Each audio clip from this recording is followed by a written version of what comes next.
WTIM. Tim Zalabak back here on the WTIM's Information Morning Show. I'm here with the Master Gardeners, Gwen Podesky and Sandy Klein.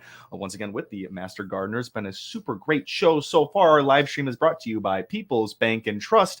Now we'll get right back into our conversation. We talked about the Armstrong Garden Tour, which we'll come back to at the end. But Gwen, you have a little disease-like plant thing that you want to let the community know about. You want to go into that a little bit? Yes, my neighbors had just left for a while, and I looked over at their tree like 4 days after they left, and there were these brown branches all over the tips of the tree. And I thought, well, I know it's not locust because it's not that time, or cicadas, and they will do that kind of damage late in July or August. You'll see a little bit of that, but nothing this extensive.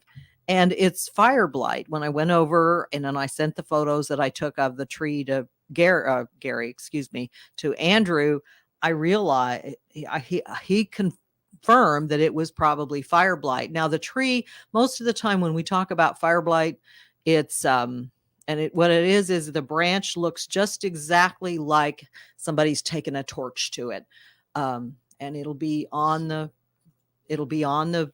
every, just kind of all over the canopy. And it happens really suddenly. I mean, you'd be surprised. I was surprised.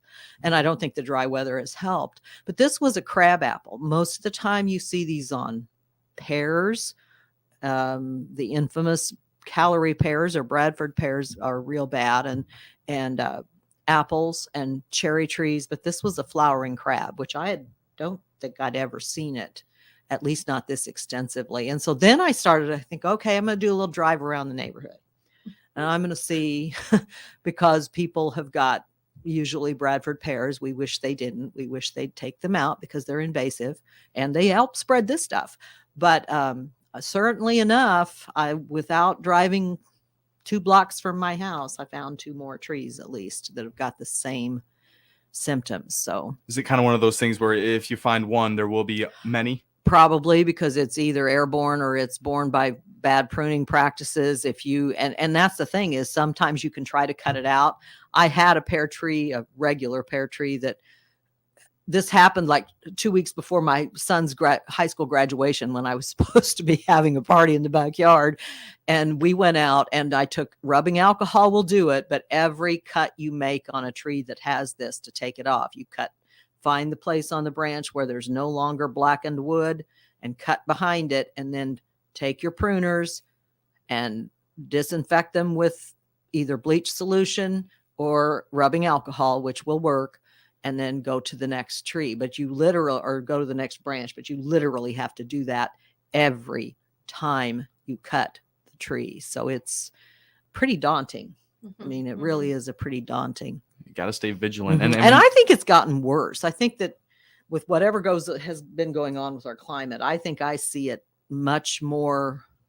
And I also think it's probably because of the prevalence of all the calorie pears, that it's kind of gotten an easy vector to move around. The solution to that, to treatment, is what, Gwen? Well, generally it's probably removing the tree, because you're going to fight this battle. I mean, you may be willing to cut like that one time, maybe it'll come back out, maybe it won't, but eventually, and especially if you have other fruit trees, like I think about another one of our master gardeners, Mike Haiti, who's often at the farmer's market tent on Saturdays for master gardening. He's got a big orchard, so this can wipe out.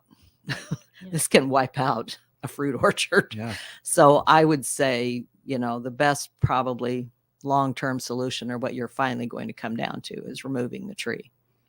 So it's probably the only answer there is to remove your tree, not to like, I don't know if once the wood is cut, it remains a problem. It's kind of a bark canker type disease. Totally. So it's not spread by insects really. It's more like wind blown, and just, trees being like the leaves, poor sanitation, I guess. Yeah.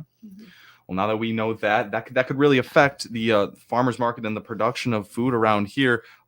We have about a minute left here. Can you talk about the little farmers market that we do every Saturday and plug that? Make sure everyone knows where to go for that. Well, we do it every other Saturday other for the Saturday. most Yeah. part. We had it last Saturday. We won't be there this Saturday, but we will be on the 24th. It's under the big orange canopy.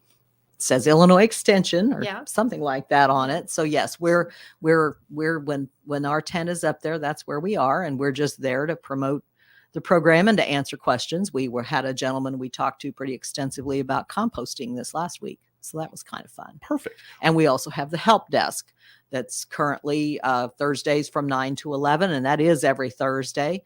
They can call 217-287-7246, or they can come to 1120 North Webster and bring their samples or whatever other problems they might have. Beautiful. I'm sitting down with Gwen Podesky and Sandy Klein from the Master Gardeners. We had a great conversation, and we'll have stories up on Taylorville Daily News on where to find all of these great things. You're listening to WTIM Information Station.